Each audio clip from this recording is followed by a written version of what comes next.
have grievances with respect to X, Bob's the guy, right?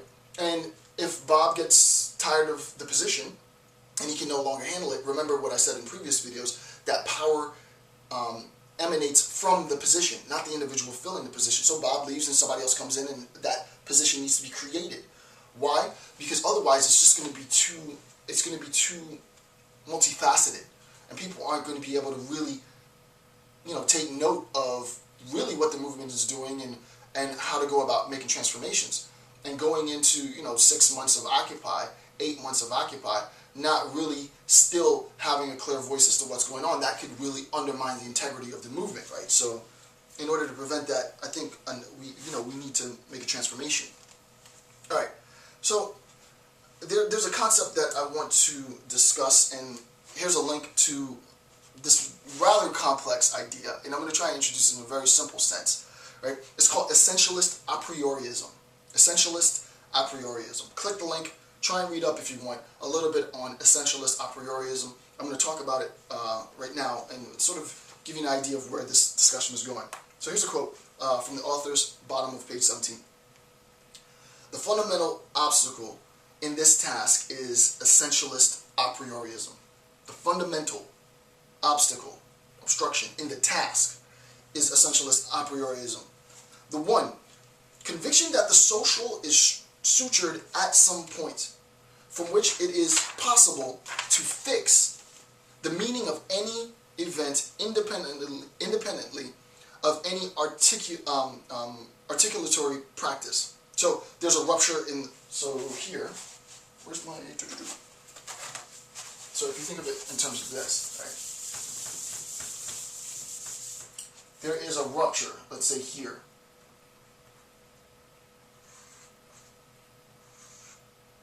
And the contents of the social are sort of spilling out, if you think of it, right? There's a rupture. Here's the social nexus. There's a rupture in the social nexus, right? So there is, there is a rupture, and fixing that rupture of an event independently of articulatory practice. This has led to a 3, failure to understand the constant displacement of nodal points structuring a social formation. Constant displacement of nodal points structuring, creating a social formation, and to organize, and to an organization of discourse in terms of a logic of a priori privilege points, which seriously limits the left's capacity for action and political analysis. I'll make sense of all of this in a second. It is impossible, right, to define a priori the surfaces on which antagonisms will be constituted. It is impossible to define a priori the surfaces on which antagonisms will be constituted. I'll explain that in a second. All attempts to proceed to such determinations a priori have necessarily been unilateral and arbitrary, with no validity in a great number of circumstances. Okay, what in the world does that mean? What in the world does that mean? That's a very, very technical piece, right? And the point of me doing these is to facilitate by making sense of rather dense text, right? That piece is understandably very opaque to get through. So I'll give you an assessment. First, let's explain before I actually begin that. A priori. Right, a priori. What does a priori mean? A priori means independent or before, if you want. Before experience. Independent to the experience. Something that happens independent to experience. And the simple example has to do with a bachelor. A bachelor is an unmarried man. An unmarried man is a bachelor. The truth of that claim, a bachelor is an unmarried man and an unmarried man is a bachelor, is independent to me knowing any bachelor. I don't need to, it doesn't send me into the world to verify a bachelor in order to legitimize the claim that a bachelor is an unmarried man and an unmarried man is a bachelor. I don't need to do that. Independent to experience. The authors say, it is impossible to define a priori the surfaces on which antagonisms will be constituted. We recognize that inequalities, I'll change my color now. Well, I should do inequalities, well, as red, but it doesn't matter. We recognize that inequalities are almost perpetually being strategized and introduced, suggested into the social nexus in order to benefit those who introduced the inequalities. Obviously, I'm going to introduce an inequality in order to benefit my own position. Now, the authors are saying is that it is impossible to identify or to conceptualize a point at which these inequalities will be introduced before the introduction of the inequality. You cannot know before, and this hopefully seems sort of obvious, and I'm trying to make it really general, but you cannot know before the introduction of an inequality into society that this inequality will exist as such, right? You might be able to theorize, it could be possible, but you can't say that you know, right? You can't say that your knowledge is justified, right? It can't be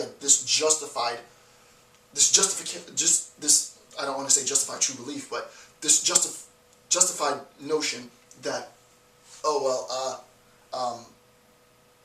I know that an antagonism, a source of inequality, will be constituted between these various groups. Now, and you'll see this, and I'll talk about this in the next section, this goes completely contrary in some regard to what Marx says. Marx would say something along the lines that no, you can know, right? With respect to labor and the workers' movement, with respect to many different movements, you can, in some sense, know. So there is a tension, and I'm not here to say that it can be known or it can't be known. This might be an interesting point for my discussions in philosophy. Maybe I like more interesting points than that, but it's an interesting point nonetheless. But the point is that we can't say prima facie that we know. And when I say we know definitively, unequivocally, that there will be antagonisms introduced, social inequalities introduced into the social nexus, because society is constructed, and the construction of society is malleable and it changes day to day, right? We aren't the America that we were 10 years ago, and we won't be the America that we are today, 10 years from now, right? You can make correlations, you can make suggestions, but as we know, there is no proof in that, right? And that's the point, right? There isn't a definitive source of demonstrative proof. So what ends up happening, at least in this point, is it's important, right? It's important to recognize that there isn't this one location of rupture, right? It's not that society is failing at this one particular point, and if only we were able to fix society at this particular point, we would arrive at some grand, new egalitarian society, what have you. No, we know that social inequality and social injustice will adhere with society. But to say that we know a priori the nature of all of these injustices on all of the different nodes of social connection is completely fallacious. With respect to the Occupy movement, then, as the last point before I conclude this section of the analysis, with respect to the occupation movement, what occupiers need to recognize is that you don't know. The Occupy Wall Street doesn't know what's to come from these protests, right? And it's not that they don't have a direction, but they don't know what the responses will be. And what Occupy Wall Street protesters and organizers need to recognize is that we, as occupiers, facilitate some of that future state, right? We can make sense of what that future state may be by actively moving in a manner that will help get us to the point that we want. But we can't say that we know for certain that our movement will be legitimized and recognized by those who have control and those who have power. And then the ultimate question becomes this, and I'll end on this point. What happens if after all of the work? What happens if after all of the protests? What happens if after all of the thousands of arrests, nothing changes? The question then becomes, what happens to the Occupy Wall Street movement? So I will leave that final discussion point for you to think about. I want to thank you for taking the time to watch section 4 of my Occupy Wall Street lecture series. I'm Dr. Jason J. Campbell. Have a good day.